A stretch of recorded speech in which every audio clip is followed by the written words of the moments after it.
and then they hit you emotionally on a subconscious level. That is just really fun to experience. Hey everyone, my name is Christoph Jakob. I'm a music composer for video games. I've been at Gamescom and pretty exhausted afterwards, which is the main reason why this video is coming a little later than you probably expected. The Splatoon composers have dropped a new track by Deep Cut. I actually haven't listened to it in a proper setting like here yet, so let's check it out and see how it compares to the other Deep Cut tracks. One quick thing before we get into it. Recently I've announced my first ever merch, which is signed Splash 2 CDs. I still have some of those available, so if you're interested in hearing my take on Splatoon music, go get one. Anyway, let's get into today's video.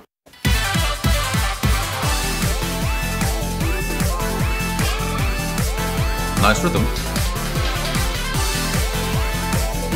I love the bass. Nope. Oh.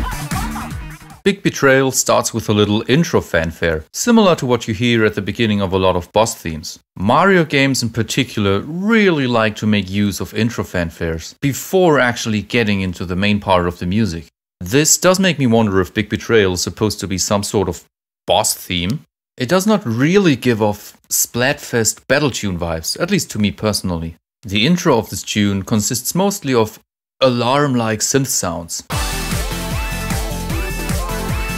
A very simple and straightforward drum groove, as well as a bass line that is focusing mostly on just two different notes. What I do like though is how the bass feels like it's pulsating between the strong beats of the music.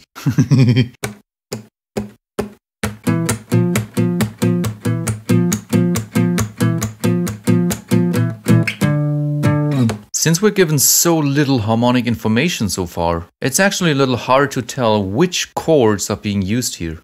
To me it sounds like an E sus4 chord which is alternating with an F major chord, casually dropping down to maybe D minor.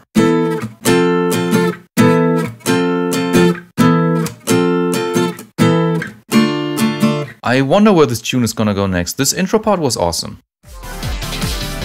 Nope.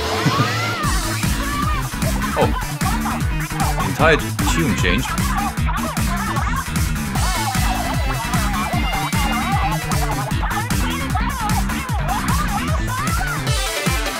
I'm hearing the blues scale.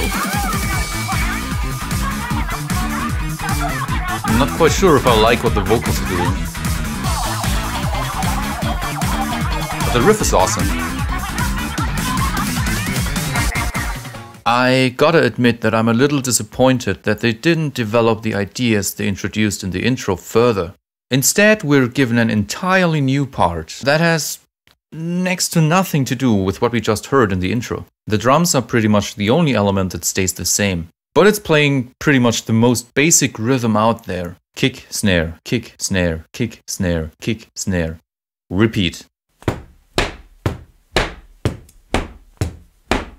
We get to hear a really nice riff though that the bass or the guitar or the synth or whatever that's actually supposed to be is playing.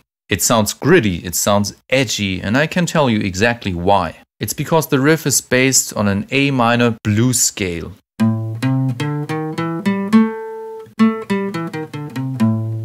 And it's especially that flat 5, which is typical for the blues scale, which can make music sound dirty and edgy.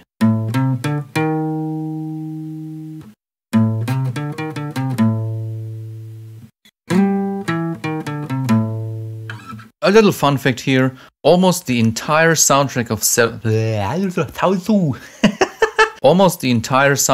Shadow the Hedgehog, which is a very edgy game, is based on blues scales. Here are some examples.